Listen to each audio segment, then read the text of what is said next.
For some people, they see discipline as sort of an ugly word. Don't talk to me about discipline.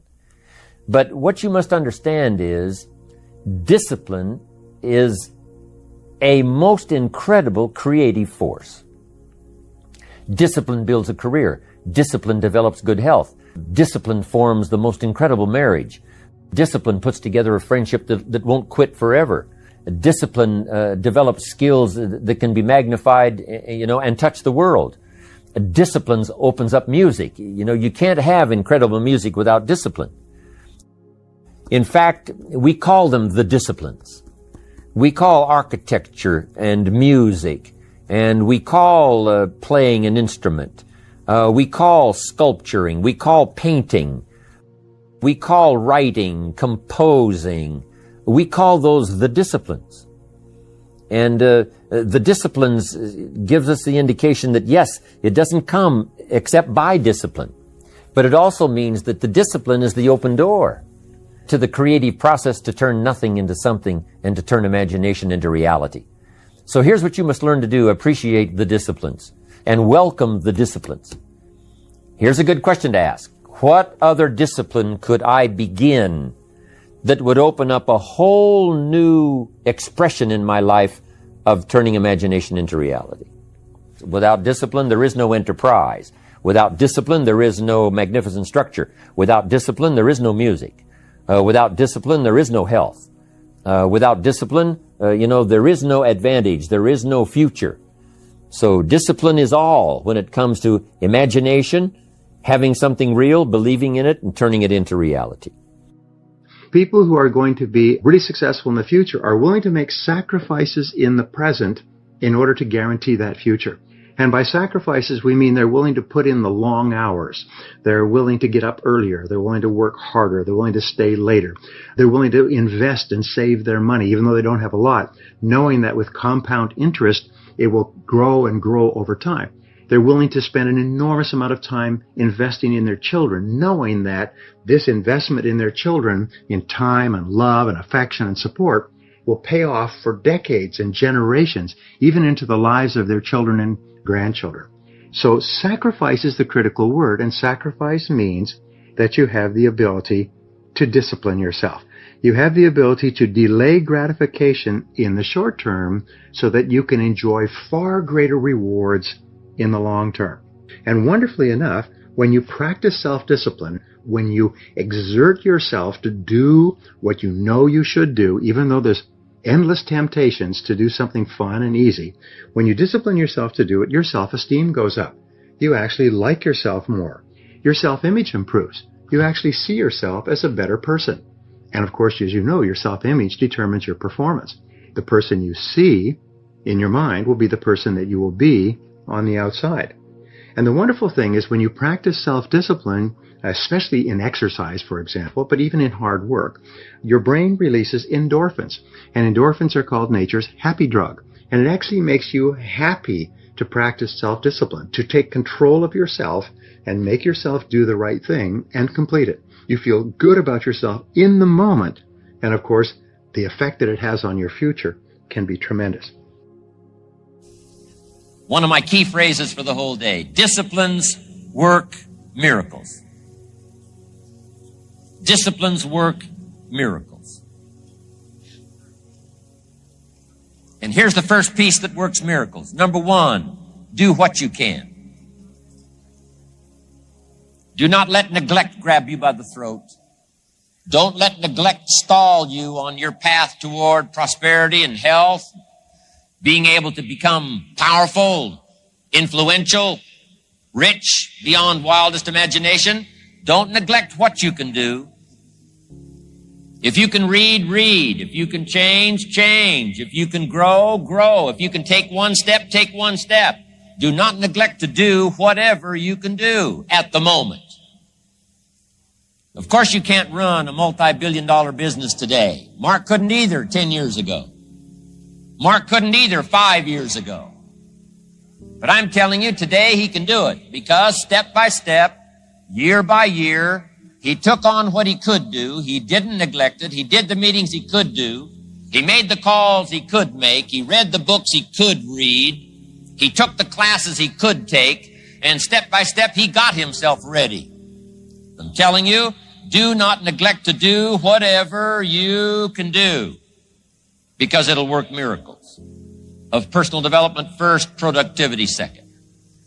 Now, do what you can. Here's number 2, do the best you can. If it's a foggy night and you can only see 100 feet, how can you see another 100 feet? Answer, walk the first 100 feet. Walk as far as you can see, and then you can see some more. And walk as far as you can see, and then you can see some more. So what you've picked up here, just do it as far as you can see it. And I promise you, if you'll execute as far as you can see it, you'll be able to see more. Do that, then you can see more. And finally, get in tune of doing the best you can. And you'll have the activity that'll develop the disciplines that will set this sail so that you can say, it doesn't matter how the wind blows. I'm prepared. Now, some years ago, a businessman named Herbert Gray did a long-time study. It was kind of his project to find out what he called the common denominator of success. What would be the common denominator of success? And he spent 11 years studying the literature, interviewing people, reflecting on it, and he finally wrote a little pamphlet. And the pamphlet has been handed around for years and years, and you don't need to get it because I'll tell you what's in it. He said the common denominator of success was quite simple. He said, successful people, he found, make a habit of doing what unsuccessful people don't like to do. And of course, the logical question is, well, what is it that unsuccessful people don't like to do? Well, it turned out to be the same thing that successful people don't like to do either, but they do it anyway because they recognize that that's the price of success. A simple thing like exercising, going for a run or a walk at the end of the day. Well, do people like to do this? Do we look forward to exertion and perspiration and sweating and straining and everything else? No, we don't look forward to it, but we do it because we recognize that this is the price of looking and feeling fit, trim, living a long life, taking good care of our bodies, and so on. So remember, the same things that unsuccessful people don't like to do are things you don't like to do either. Many years ago, I met Rich DeVos personally. You know, Rich DeVos is the founder of Amway, started off selling soap from door to door, and now he's worth about $5.3 billion, according to Forbes. And he was asked a question. He said, well, how do you get over the fact that it's hard to prospect, it's hard to recruit, it's hard to build a business, it's hard to come home after work and work on building your business? He said, you just have to understand this. There's lots of things in life that you don't like to do. And you'll never like to do them. There's lots of hard things that contain stress, and they contain rejection and potential failure and hard work and so on. He said, but you do them because you want to do the other things. And it is only by doing the things that you don't want to do that you can finally create the opportunity to do all the things that you want to do for yourself and your family. And again, it comes back to our favorite word, sacrifice. Being willing to pay the price in the present to enjoy the great rewards in the future. Now, the discipline of persistence says that the greatest test of self-discipline is when you persist in the face of adversity and you drive yourself forward to complete your tasks 100%. The test of self-discipline is when you can drive yourself to keep on keeping on, even when everyone around you feels like quitting and you feel like quitting as well. You know, we say that courage has two parts. The first part of courage is the courage to begin. It's the courage to start. It's the courage to launch in the face of failure with no guarantees of success. But the second part of courage is the courage to endure, the courage to persist and to keep on going when you're tired and you're disappointed and nothing's working and there's no guarantee of success and maybe even a very large likelihood of failure. So it's really important. We say that your persistence is your measure of your belief in yourself and what you are doing. If you truly believe in the goodness and rightness and value of what you're doing, you will persist regardless of what's happening on the outside. And the more you believe in the goodness and rightness of what you're doing, the more you will persist. And wonderfully enough, the more you persist, the more you believe in yourself, the more you believe in the value of your work. Persistence seems to change your character. In reality, persistence is self-discipline in action. In the final analysis, your persistence is your measure of self-discipline. Self-discipline leads to self-esteem. Every time you practice self-esteem, you feel better about yourself. which leads to greater persistence, which leads to even greater self-discipline, and you get onto an upward spiral in life. That's why Napoleon Hill said that persistence is to the character of a man or woman as carbon is to steel. You actually make yourself, you shape yourself, you form yourself, you build yourself into a superior human being, a better and stronger person by persisting when you feel like quitting. Well, every time you have the tendency to quit, every time you feel like giving up or cutting corners or stopping before you finished your task, say, wait a minute, this is a test. This is a test of my character. This is the test to see what I'm made of. And it's not what I'm working on that counts. It's the person I am becoming by either persisting or quitting. So always persist until you have completed the task. And as you do, you burst through and your brain floods with endorphins and you feel wonderful about yourself. Eventually, you develop the habit of persistence and you become unstoppable. Well, here are the 7 benefits of practicing self-discipline in every area of your life.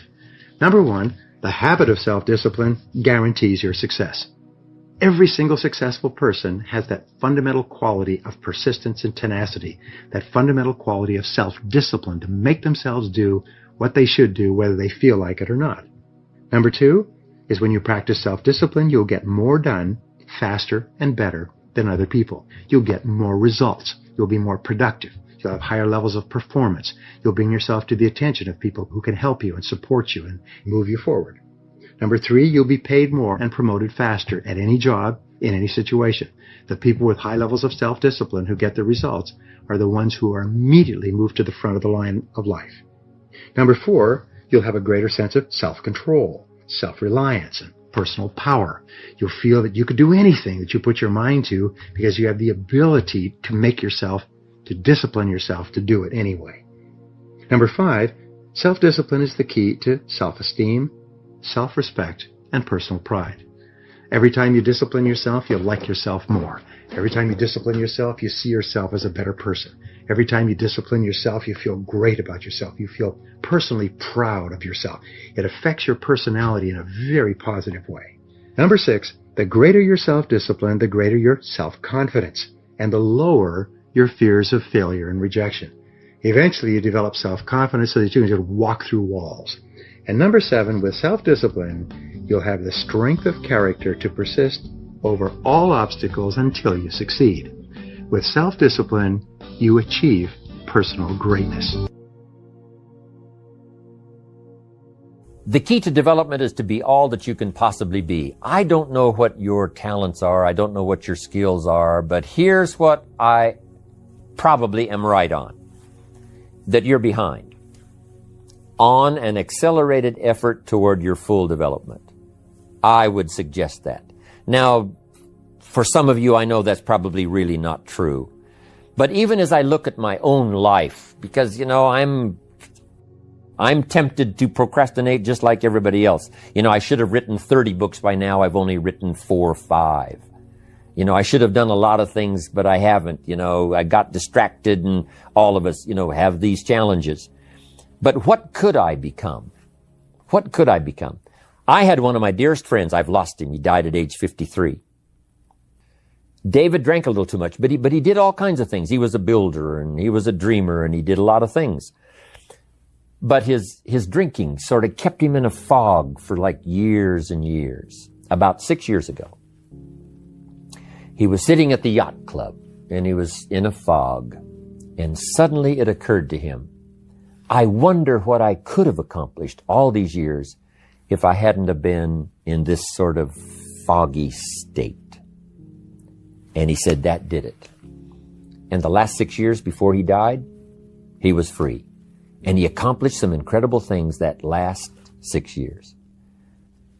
Being all that you can be and not let habits drag you down. Not let things, you know, sidetrack you from the full development of what you have the capable of being.